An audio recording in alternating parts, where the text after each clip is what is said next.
এখানে আজকে উপস্থিত হয়েছে এমন একটি ঘটনার প্রেক্ষিতে, যে ঘটনাটা হয়তো জুলাই অভ্যুত্থানের পর হওয়ার কথা ছিল না, কিন্তু আমরা দেখছি বারবার ঘটেছে। গত 2 বছরে এই ধরনের ঘটনা বারবার ঘটেছে, সরকারিভাবে হোক বেসরকারিভাবে হোক, নিয়ম ভঙ্গ করে, মানুষের কনস্টিটিউশনাল রাইট ভঙ্গ করে বিভিন্ন ধরনের হামলা, বিভিন্ন ধরনের মব আক্রমণ করা হয়েছে। গতকাল আমাদের বন্ধু নাইমুদ্দিন কুড়িগাঁও থেকে আসার পথে রমনা গেট দিয়ে হচ্ছে সোহরাওয়ার্দী উদ্যানে ঢুকে, এবং ঢোকার পথে একটা মাদকদ্রব্য রেড চলছিল পুলিশের।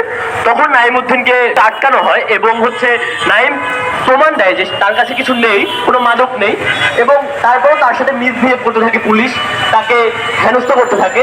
যখন নাইম তার নাগরিক অধিকার হিসাবে, যখন নাইম বলে যে আপনার কি দায়িত্ব আছে, আপনি কিভাবে আমাকে থামাতে পারেন, তখন পুলিশ তার উপর হামলা চালায়। যে ভিডিও আমরা সবাই দেখেছি, যে ভিডিও অনলাইনে এখনো রয়েছে। তো আজকে আমরা উপস্থিত হয়েছি 3টি দাবি নিয়ে।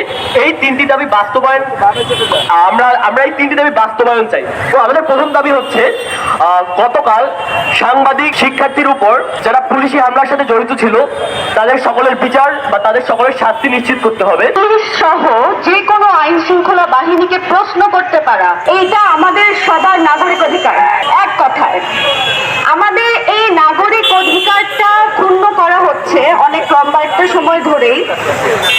এবং আমার বন্ধু নাইমের কথা, কালকে যেহেতু সে সামনে এসেছে ভিডিওর মাধ্যমে, যেহেতু অনেকেই দেখেছেন, এই ইগো ভিত্তিক এই ভায়োলেন্সটা পুলিশ এবং বাকি যারা আইন শৃঙ্খলা বাহিনী আছে এরা সবসময় করে। কালকে যেহেতু ব্যাপারটা সামনে আসছে, সেহেতু আমরা এখন এখানে দাঁড়াইছি।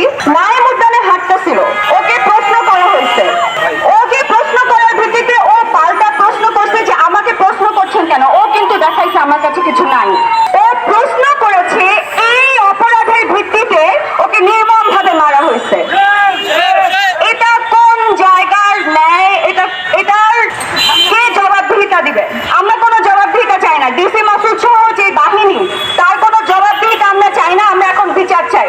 এখন সরকারকে বলি, আপনাদেরকে আমরা আমল চষার জন্য ক্ষমতায় আনি নাই, আপনাদেরকে আমরা ক্ষমতায় আনছি।